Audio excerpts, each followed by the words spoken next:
One thing that's very clear that I learned from my early days startup experience is that having a niche focus is really helpful when you're trying to innovate, right? At an individual, startup and individual product level, that comes with doing one thing really well, creating an MVP that does that one thing really well, alpha and beta test it, right? So on and so forth. Welcome back to the Dental Economist Show with me, Mike Huffaker. Today, we're excited to welcome Dr. Jeremy Krell, a pioneering general dentist and venture capitalist who has seamlessly blended the worlds of dentistry and business innovation. As the managing partner of Revere Partners, Jeremy has positioned himself at the forefront of the dental sector, focusing on oral health to propel forward-thinking technologies and solutions that promise to revolutionize dental care practices. Welcome to the show, Jeremy. How are you today? Thanks, Mike. Thanks so much for having me. Really appreciate it. And being a guest here on the wonderful Dental Economist Show. Really doing well today and excited to have a talk about dental innovation, the technology, the investing opportunities. Really an exciting time to be in this space. Yeah, it is a very exciting time. And, I've been aware of you for quite some time and followed you on LinkedIn. So I'm really looking forward to having the conversation, get to know you a little bit better and hearing a bit about some of the things that you've been working on. To start the conversation out, if you load up your LinkedIn profile and you scroll down all of the experiences, you've been involved in many different companies, organizations, from an advisor capacity, from an operating perspective. You've done dental chair side, so you've got this real broad breadth of experience. I would be really interested in hearing from your perspective, kind of what your career arc looks like and how you ended up, where you are today. Yeah, absolutely. Happy to do that. And thank you so much for the kind words there. So, on the one hand, I come from a clinical dentistry background. I'm a general dentist. I've practiced chairside for a little under 10 years, really enjoyed doing it, enjoyed treating patients, have done it in many states, have done everything from adult cosmetics to family dentistry to even focusing for a couple of years there on just pediatric dentistry. So I've seen really the scope of clinical practice, and I felt that was important for my career. Because you have to understand how the entire system works in order to do anything within it, right? In order to innovate or invent, or impact anything within it. It really starts with that patient, provider, maybe you could say payer triangle or relationship that's there. And so, how better to understand it than to be in it? Right. On the other hand, I come from a startup operator background. I actually started even before dentistry. I started with a web and graphic design company. Me and a friend spun two of them off and sold them. Thought that felt good. So went to a kind of luxury goods and commodity service targeting college students for 4 years. From early days of founding to end stage acquisition. Also felt good. After that and some schooling, dental school, business school, so on, I went into healthcare technology. So from tech to health tech. In health tech, I had a leadership role at Oscar Health Insurance. I was heading up strategic provider innovations and development there, which means handling their hospital system partners and the technology integrations within. It was a really good opportunity to understand the healthcare system better, the payers, how the hospital systems and just, broader healthcare delivery systems, how the technology works in it. From Oscar IPO'd, from Oscar went to Quip, subscription electric toothbrush, oral health product, professional services company, and led a role there, had a leadership role there, kind of helped build out the professional sales and marketing channel, did all the professional business development, clinical trials, all kinds of product feedback and improvement. So everything kind of from the professional side of the business, and it became a venture-backed unicorn, quickly off the kind of subscription era that it came from. After that, so going from kind of tech to health tech to dental tech, I kind of went into this phase of dental investing and advising. I opened my own family office called the Barchester Bay Group and kind of kept running into this problem that dental technology companies disproportionately face a really hard time with fundraising. And so 4 to 5 years ago now, started Revere Partners as the first and only venture capital fund by dentists for dentists, dedicated to and focused on dental technology globally. And that kind of takes us to today. So when I present it like that, I'll just point out the career arc sounds smooth, right? Tech to health tech, to dental investing, and then doing it as an institution. But as any entrepreneur, should accurately tell you that there's plenty of headwinds, bumps, bruises, breaks. That there's with that good, there is bad and ugly that's there, and it's how we learn. I've always been, not just an abundance mindset of, in this case, having multiple opportunities to learn from, but also, embracing the failure and the struggle as part of the success, and that is part of this career too. Even though I try to condense it to a smooth looking curve per your question. When I listen to that story and I hear about kind of your early origins of your entrepreneurship, even prior to getting your DMD and becoming a dentist, and you build some of these businesses, you sell them off, you kind of get a taste for that. You clearly have this passion for technology as well. I understand that the value after the fact of having been in a chair side and practiced dentistry and really gotten kind of that holistic view of all of the ins and outs of the business from that approach as well. But it doesn't seem like it was necessary for you to do that to get to where you are. Was there some particular passion that you had for oral health? Was that always kind of a vision that you had, that you were going to become a dentist at some point? Like, how did that come to be, and how did that fit into that journey of yours? Yeah, realistically, my interest ticked up over time, right? I think one thing that's very clear that I learned from my early days startup experience is that having a niche focus is really helpful when you're trying to innovate, right? At an individual, startup and individual product level, that comes with doing one thing really well, creating an MVP that does that one thing really well, alpha and beta test it, right? So on and so forth, right? You kind of in the startup version of that, you see it, play out in that way. In the alternatively, in kind of my field or in my general focus, I put it there, when as I was going along looking at different sectors to innovate in. So I came from a healthcare family. I was very, already sort of knowledgeable and interested and passionate about healthcare. Nobody in my family comes from a dental background. So I think the next kind of peak came, I was maybe 12 or 13. It was time for me to get braces, and really liked my own orthodontist, and not just the work he did clinically, but also the way in which he ran his business, his practice. So I kind of had another peak, there as I started to go through, high school and then, college and higher education. And I was, in that pre-med track, and also learning more internships and observation experiences, and just learning more about what each of these professions do.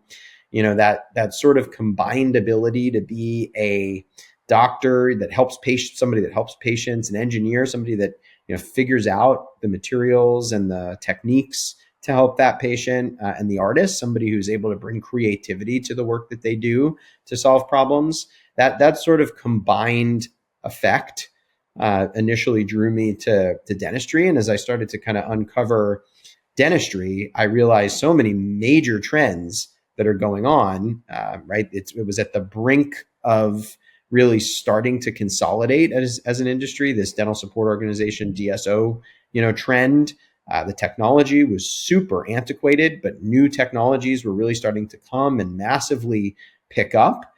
With some of the historical cases being the growth curve of implants and aligners and other major products that we see today.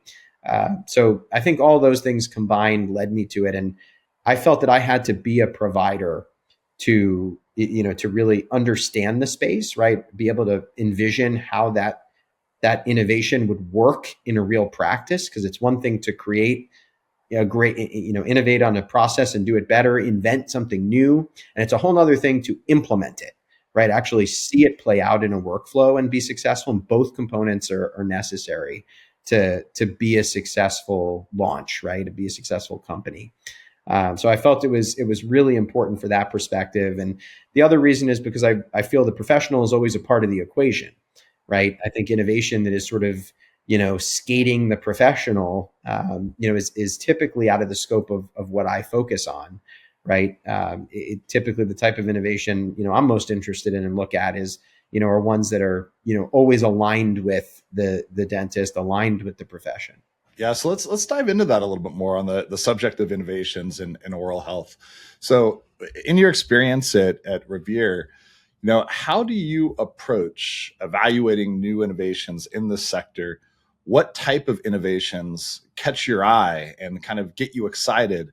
And maybe share some of the factors that you consider. So if somebody's considering coming and presenting to Revere partners, what are some of the factors that you consider when you're determining if someone is a promising candidate for investment? Yeah, absolutely. And look, I sit here after 4 to 5 years of very hard work, but we sit here very fortunate and lucky and grateful that we see as many applications as we do. We see about 125 to 150 dental technology companies apply to us per quarter. We've seen over 1,100 to date, right? These are not sourced. We're not outbound. We're not pulling these in through, some sort of database or asking people to apply. These are the ones that organically apply to us for funding, right? So that I bring that up as, not a means to pat ourselves on the back, but a means to show how innovative this space is, right? And also, though, to talk a little bit more about the fact that it's extremely competitive, right? Just to the point of forming Revere, there's a real hindrance of capital flow into this space. There's so many opportunities, that it's, and, again, there's a stratification of what any investor will find more interesting versus less, different types of investments, software, fintech, biotech, different stages of investments that are different, kind of risk levels, seed, series A, series B, and so on. So there's a lot that's in there, but it is a lot, right? It's pretty competitive. Things that catch our eyes or my eyes, I really like solutions that are, kind of a breakthrough, right? They revamp or completely invent a new way of doing something, that is significantly better in terms of science and research, in terms of health outcomes, to the patient, or, that the provider can help the patient get to. So, these areas of breakthrough technologies that I truly are groundbreaking, those can be some of the biggest wins. And especially getting involved at the right time, right? Not necessarily when it's too early and not necessarily when it's too late. So I think breakthrough technologies is one. I like technologies where the what I'll call the N, right, or the number that are within the competitive set, even the indirect competitive set, those that are alternatives, is pretty low, right? If there's an N of 1 or an N of 2 or an N of 3, this is a lot better than, or a lot easier almost to get off the launch pad in many ways than it is when you're in a set that is super crowded and super saturated, right? It's much harder to, kind of stand out in terms of differentiation. It's a race to the bottom in terms of customer sets in those crowded spaces. It's unclear, to investors which is the horse to back, right? Who is better? Who's going to fail there? Who's going to, go on and last for a long time independently? Who's going to consolidate? Who's going to be acquired, right? It's much more difficult to kind of decide within those complicated channels. So when we see a channel where there's, something really great and the N is pretty low, that's exciting. Another thing I tell investors, and maybe I'll stop on this one, is, I'm sorry, not investors, we tell startups, is we like to see progress, right? I think sometimes startups think of venture capitalists that we have this very rigid, algorithm in mind, and there are minimums. And if you don't hit the number or the minimum, and, especially dollar numbers or growth percentages, then you're screened out, right? And I'm here to tell you it's a much more holistic screening process, at least for us, right? There's an application that we screen, primary diligence, secondary diligence, investment committees, all different types of info requested and analyzed throughout that process by a team of people who come from this industry. We have about 112 that, outside of our core, internal team of analysts and, executives. We have lots of folks from different perspectives in this industry that help evaluate those. So it's a very holistic process. We like to see when startups keep us updated, right? Keep without being persistent, without being annoying, and show us real momentum, right? I moved the needle by doing X in the last month or quarter. We gained, we learned this, we gained this, right? We're still struggling here, right? And maybe there's sort of a sub point there in that those that do a really good job also tend to do a good job of embracing vulnerability, right? Where are the challenges? Where are they still struggling? And also are embracing learning, right? When they hear feedback, they're responding really well to that feedback, because at the base of all of these investments is people, right? You can have a great product, or you're developing a great product, you don't even have one yet. At the end of the day, we have to believe in the people, right? Because the business part is tough, and I've got to have great people around that business, that we think are really going to be successful, and that's who we're empowering here at Revere. Do you think that's a downfall for a lot of startup founders, where they feel like they don't have the margin to be that transparent and honest related to the opportunity at hand? At some level, you have to pitch your company, your idea, your product with the notion that this is going to be successful. You have to have this kind of almost unshakable faith, but at the same time, the need to be realistic about the headwinds, the challenges, and the obstacles that you're going to face in growing that company need to be shared as well. And I think that there can be maybe a belief that it is better to kind of minimize, those headwinds and paint a much rosier picture. As a VC, when you're sitting and you're receiving that type of presentation, do you kind of feel like you've got this BS meter dialed in at this point, where it's not really worth it to completely try to minimize those things, and it's actually more impactful when you have somebody that comes across as authentic and transparent? Yeah, it's a big part of it, right? Because we're measuring people here, and do we want to work with these people going forward? You're right. There's a lot of kind of complex dynamics in sharing information, right? Revere handles this in a few different ways. We have isolated teams that evaluate each project, right? As opposed to, kind of sharing people on similar projects. We have all of our team are under NDA with us, things of that nature. It's tough because the startups that, there's this balance between them wanting to share information, which they need to do to adequately pitch the opportunity and get somebody to understand enough to put their money in. And on the other hand, they sometimes feel like sharing too much could put them at risk of, somebody else ripping them off or stealing the idea.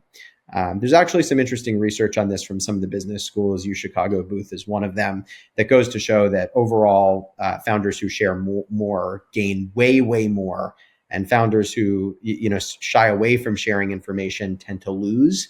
This is particularly prevalent in sort of the traditional med tech mindset, right? Where you're dealing with more hard IP. And that's where a lot of this comes from.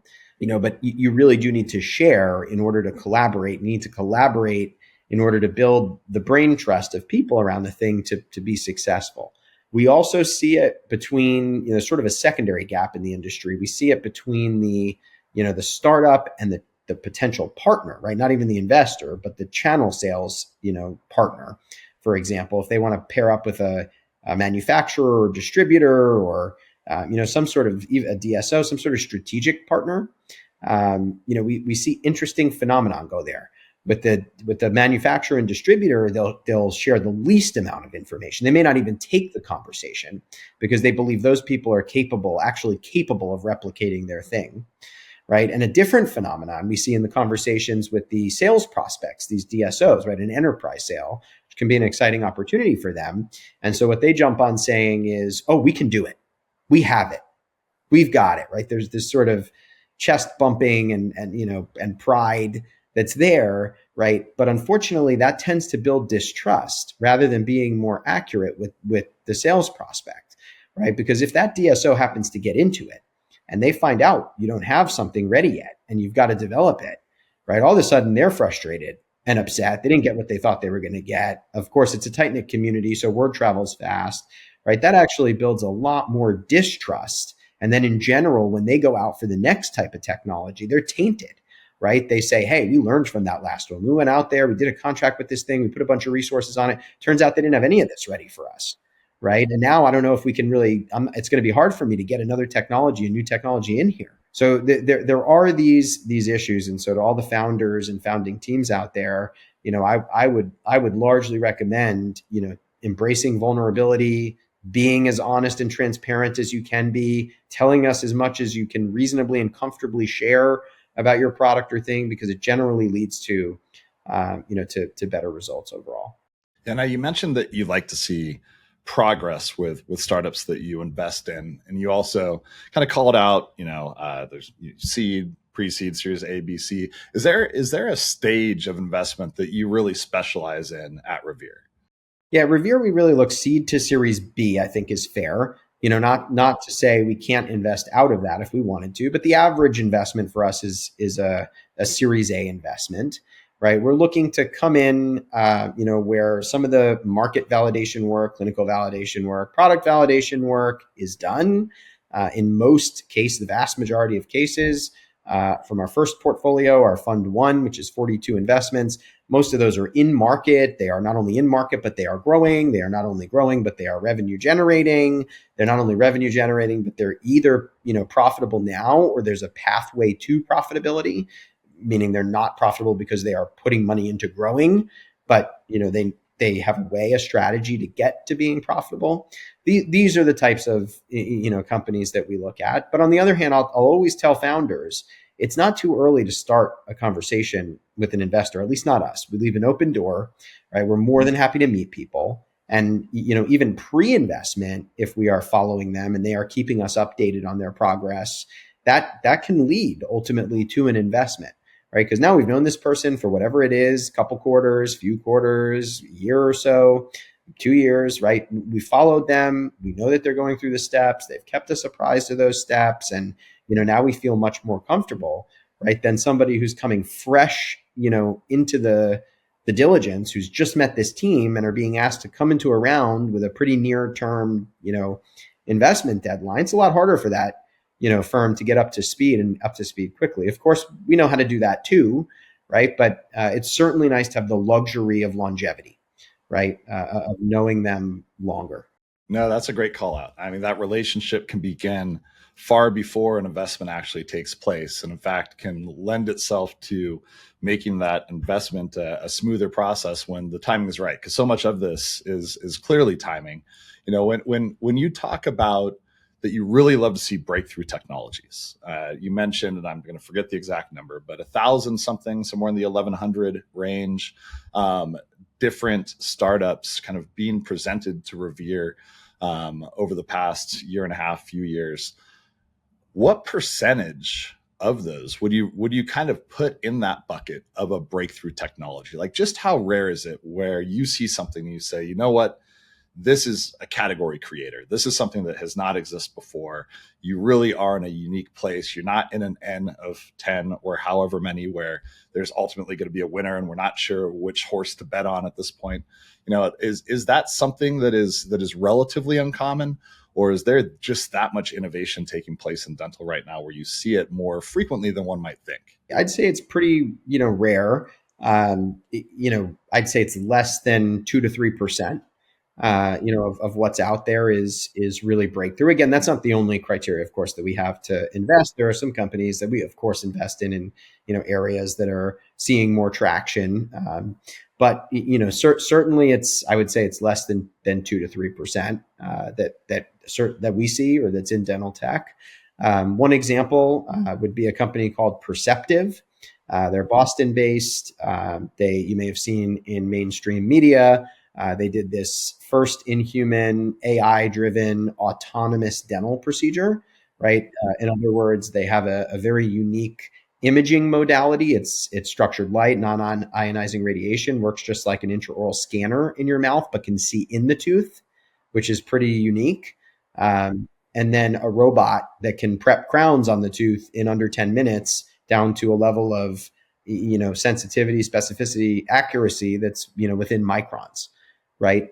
So really interesting, right? Both the imaging modality, which they kind of developed by accident, right? Because it's necessary for the rest of their workflow, but on its own is a game changer. Because otherwise you just have, x-rays or 3D radiology, right? Or you have an intraoral scanner just mapping the outside of the tooth, but you don't have anything in the middle there. That's one, game changer. And then the robot is ahead of its time. Robotics is certainly ahead of its time right now. But this thing works. It works well. It can make a practice more efficient. I'll bust the myth right away that if anybody's thinking, wow, this might take our jobs as dentists, you're thinking about this the wrong way. This is what we heard about implants and aligners and AI on radiographs and so on. So it's not taking anybody's job, right? It's there it's always driven by the human, and it's there to, to make you more efficient, right? If it helps, think about the medical field who have had the Da Vinci robot for a long time. No, absolutely. Yeah, I just had a conversation with Dr. Zarabi on the podcast a couple episodes ago, and we got into talking about the robotics and that as well. And he had the same viewpoint. He's like, it's the wrong approach to believe that this should be threatening. It's something that should be embraced because it can just improve the overall patient care that we can deliver in our practices. And there's still always going to be the need for the dentist. And so I think that's a great call out. As you're thinking about these really innovative, disruptive technologies, what else are you seeing out there? Like what's getting you excited that you're just like, this is really cool stuff that is going to really make a difference here in the not too distant future? Yes, so many opportunities. Now that Revere has closed its first fund, and we're on fund 3 now. So we have a new fund open, and we're actively raising that. We're seeing even more opportunities come in. So, some of the other areas, and often they point to real pain points within the industry. So a couple of those examples: staffing, such a massive problem, especially around the hygienist, the assistant, and having them there to empower the rest of the team and the practice. So, I've really seen some innovative and high growing models in that space. Things like cloud dentistry, Toothio, really, matching the right person to the practice and working within the practice or the DSO's model.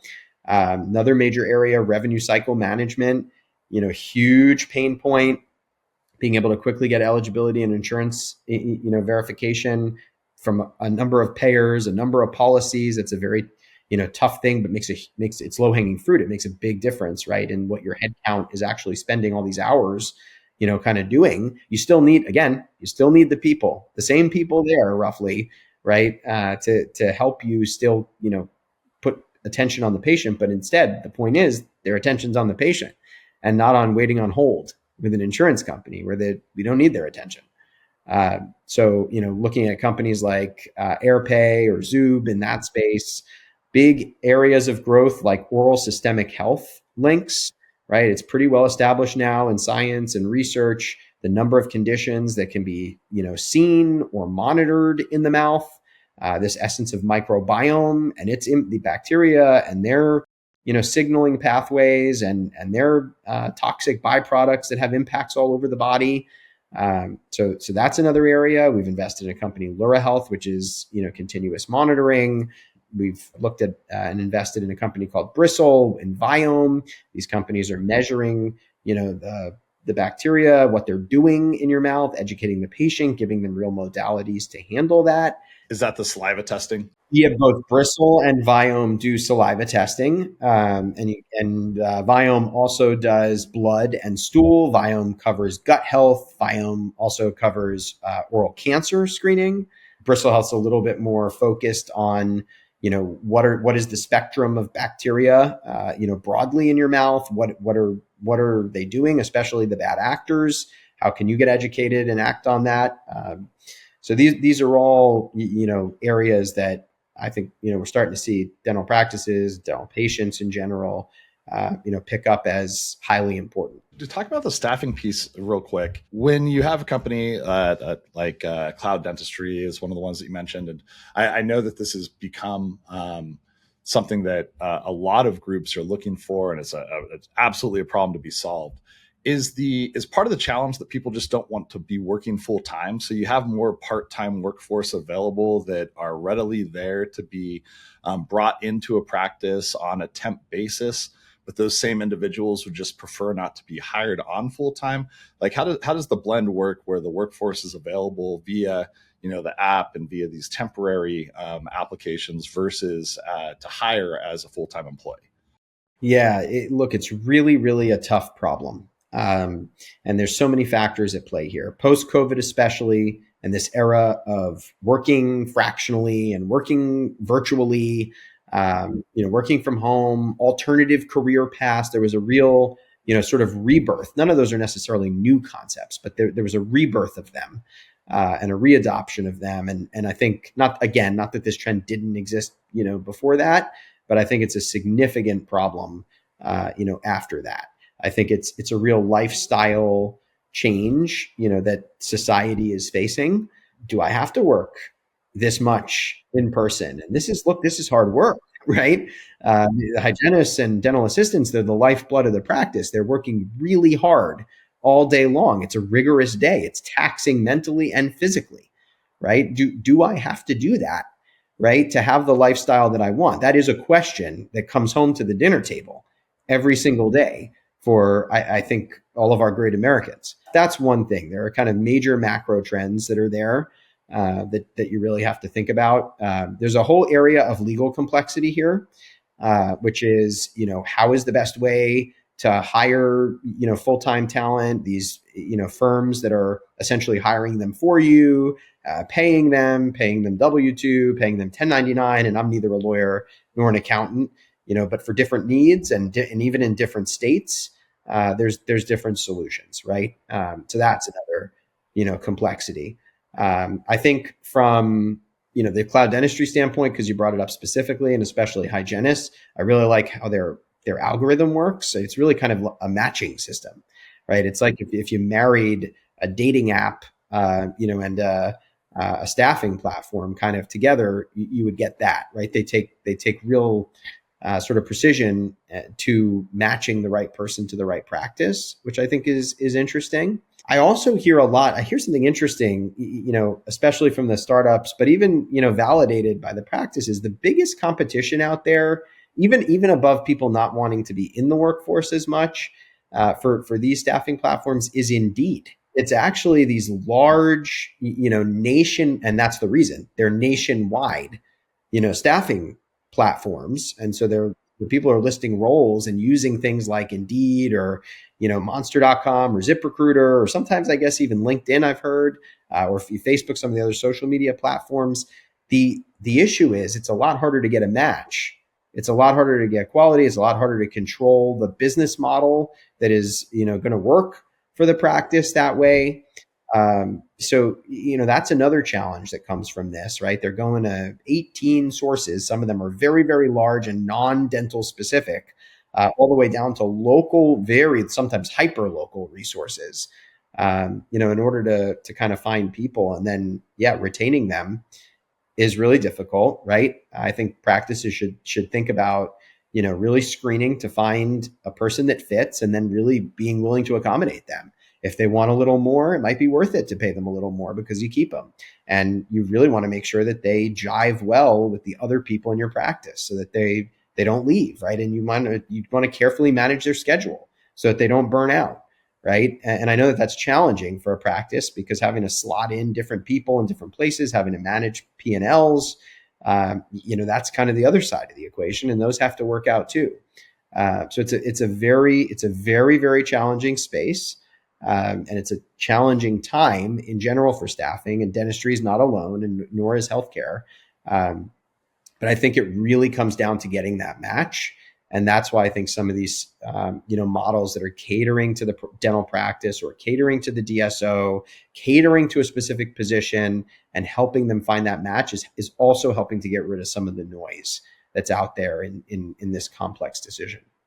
Yeah, I think the specialization piece is so important, especially in dentistry. And I love the matching concept where, you can get a better sense of whether or not this individual is going to be a good fit just through the algorithm within the application prior to even having to, look to bring this person on and to bring them into your practice. So it's a great concept. I had also not heard Monster brought up in many, many years. And so I almost forgot that still existed.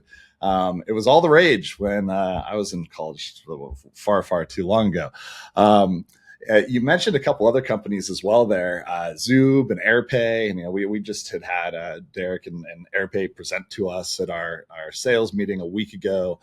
They're doing some really, really awesome, innovative things. And I agree that problem just needs to be solved. And it's really exciting to have some of this best-in-class software that is out there in the market that is just specifically solving some of the hardest problems and not looking to be all things for all people, because you're just getting this higher level of quality, higher level of output. And I just really have a lot of respect for what both of those organizations are doing. I'm going to switch topics here as we kind of come to a close. I want to be conscious of your time. We were speaking earlier, and you're the chairman of the board of advisors of the High Point University Workman School of Dental Medicine in North Carolina. I know this is a new dental school for the university, and you had mentioned that the focus is different and there's kind of a unique approach. Can you talk a little bit more about that? Yeah, I really love my role there. I'm grateful for that, because I think it culminates a lot of what I've learned so far from my career, what I've become interested in my career, but in an educational setting. So yeah, High Point University's Workman School of Dental Medicine is a new dental school. It's fully accredited. It's accepted its first class. Their first class is currently in session. High Point is an amazing university on its own. It's led by a president that is extremely forward thinking, has taken such extreme attention to detail there. The school's motto is sort of practical skills development. So really takes a very pragmatic approach to education. So I think it's the right place for the school's approach to be set. On the academic side, it has this care curriculum, right? So it has to meet the same learning objectives of any other accredited, school, but it is structured in a little bit of a different way, where care is going to break down into different areas. Like the C is for clinical, and you have other elements in there. Where the A is for advocacy, the R is for research, the E is for entrepreneur. These key components of what they believe to be a clinician in today's world. And then the clinical part of the education is actually being done in a real practice setting, right? So think, sort of an academically run, owned and operated DSO, right? So, they'll ultimately have about 30 practices or so organized into 3 hubs in High Point, North Carolina, around Greensboro, Winston-Salem, these areas. And within them, a collection of practices that are specialty, that are FQHC, that are general dentistry, that are, the hub itself is a bigger learning center. And the student kind of rotates around to the different practices, rotates to the different positions within each practice, tries a large multitude of different advanced technology so that the student gets educated in the clinical setting, right? It's this sort of sense of an oral health network, a distributed oral health network where the students learn. So what they're really doing there is, selecting for, educating, and training dentists to be not only workforce ready, but workforce advanced. The CARE acronym there, it sounds like the approach is to be very well rounded and not just focus on just one element of dentistry. And then the explanation that you just provided about how they will work in these real world scenarios and have exposure to kind of different environments. It sounds very unique and also very beneficial to the students that go through a curriculum and a course like that, to have that higher level of preparation when entering into the real world. So the class just started. So this is a new dental school. Do you have an idea of like what class size can look like, or what it will look like in the future? How, and also where would people go if you're looking to go to dental school and you want to learn more about this? Where can they go and find more information? Best place to find information is on the HPU Workman School Dental Medicine website. You can just quickly, Google HPU WSDM or HPU Dental School. It'll come right up. In terms of the class size, I think their initial class size is about 60, 65 or so, which I would say is on the smaller end. And then they were very selective. They had actually an enormous amount of students that applied.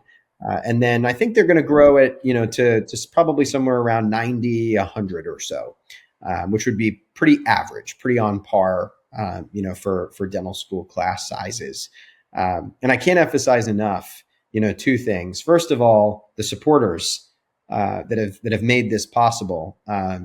Sitting on that board with me include Rick Workman and Steve Thorne from Pacific Dental. It's very hard to get better advice on how to structure an organization in clinical care delivery and dentistry than the two of them, and especially all the advice of Rick from growing the largest DSO to Steve, who's taken in a combined oral medical approach, to technology companies that are on there, from Invista to Align, really large manufacturers, all the way down to much smaller focused ones, Sprint Ray, Overjet.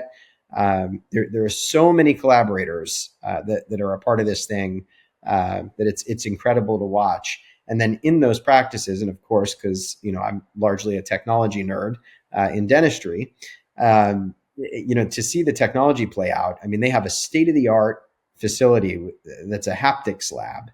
They have the most advanced haptics machinery and the most number of them, I think, in any one place. And that haptics lab is incredible. This is nothing like how I prepared for dental school when I was in dental school, right? These machines, you're holding something in your hand that really looks and feels like you're doing a procedure on a real tooth or in a real mouth. It is measuring you, your pressure, your angulation so accurately, providing real-time feedback. I mean, the learning modalities that are available there are really impressive to see. And of course, our hope is that the clinicians that graduate will really do special things here in the dental industry. That's really great to hear. And when you hear things like that, you can't help but feel that there's a bright future for dentistry, and that we're on the right path here, and that there's going to be just a lot of amazing things to come. I think when you're in the day-to-day, it's easy to just kind of look at the challenges and the headwinds and other things that the industry is facing. And you hear about these, new initiatives and new schools and new approaches, and realize that, innovation is really the unlock to the future potential of what we have here. The last question before we wrap, you talked about, being vulnerable. You talked about transparency. You talked about your love for innovation and technology. And, you seem to be someone that is in a continual state of looking to learn and kind of understand new things. And so what is your approach to your continual education, if you will, just out in the world? Where do you go to learn new things? Or any podcasts you listen to, books you read, just kind of anything in general that you're really attracted towards? Yeah, I'll say it starts right here at home. Is the first place. I'll tell you, I am from a family of boys. I have all brothers. And I'll also tell you, I'm in quite a different situation in my current home, where my wife and my 3 daughters and the female dog put me at a 5-to-1 ratio. So I'll tell you, I'm on a very steep learning. My kids are young, but I'm on a very steep learning curve. Here at home, learning new things every day, having to totally adjust my presets about how kids at this age work, and I know that that's going to continue through later years of age and schooling, to my parenting style, right? So I'm doing this rebuilding, this remodeling every day at home, and that's sort of helpful, right? As a motor to inspire and also be doing that at work. I think it's also very true and representative of the Revere family. Across our, we have dozens on our internal management team. As I mentioned, we have hundreds, on our broader team. If you include the investors and, everybody within the ecosystem, more hundreds. If you're talking about all the practices we have direct access to, you're talking about tens of thousands, right? So, I'm learning from all of them every day. I feel like the luckiest guy because I get to sit in a position at Revere where I'm hearing all different perspectives from really, really smart people, right? People who are so much smarter than me and who know areas of dentistry so much better than me, whether it's a type of business or a type of technology, right? These are really, really smart folks that are around us. And it's what helps us to make the right investment decisions. And it's also, I think, what attracts the investors to this space, right? From dentists and doctors to angels and high net worth individuals, family offices, funds, corporates. We have so many types of investors in Revere. And I think above all else, what is attracting them is, the real level of industry ingrained and aligned people on this, right? It's, again, we're the only one that is founded by and for dentists, always involving and heavily ingraining dentists in this, as well as, having the VC background and experience directly on our team, as well as having the technology expertise on our team, right? We don't just know sort of one area of dentistry or dental industry, right? We really stick to those pillars. And I think that helps me to continue to learn, right? Every day, I know we tell ourselves kind of learn one new thing. It's like I'm learning a dozen new things a day. It's maybe more. It's a very high rate of learning for me. And I really have the team and the Revere ecosystem to thank for that. That's fantastic. So I think I've recorded now 30-ish podcasts, and this is the first time that a guest has shown up wearing a hat. And I thank you for that. I've been waiting. I was like, somebody one of these days is also gonna join, and we're gonna record, and we're both gonna be wearing hats. To get back to that point, I will tell you, I have recorded many, many podcasts with different, podcasts out there and so on. This is the first one I'm wearing a hat. I guarantee you. Well, I'm honored. I appreciate that. I really enjoyed the conversation. This was a lot of fun. For people that want to find yourself or want to find Revere Partners, where should they go? How can they find you? Yeah, always accessible, and we always keep an open door. You can visit our website, reverepartnersvc.com. Welcome to email me, jeremy@reverepartnersvc.com, or always can reach me also on LinkedIn. Always happy to connect with different folks who might be interested in investing in dental technology in our funds, interested in connecting with founders, and also interested in connecting with collaborators or folks that we can partner with and meet new people in dentistry. That's the fun of it. Awesome. Hey, thank you so much for joining. I really appreciate it. Thanks, Mike. The Dental Economist Show is brought to you by Planet DDS, home of Dental OS. To find out more about how cloud-based dental software by Planet DDS helps unleash dentists and their staff to focus on patient care, visit www.planetdds.com. Stay tuned for upcoming episodes by following wherever you listen to podcasts. And thank you for listening.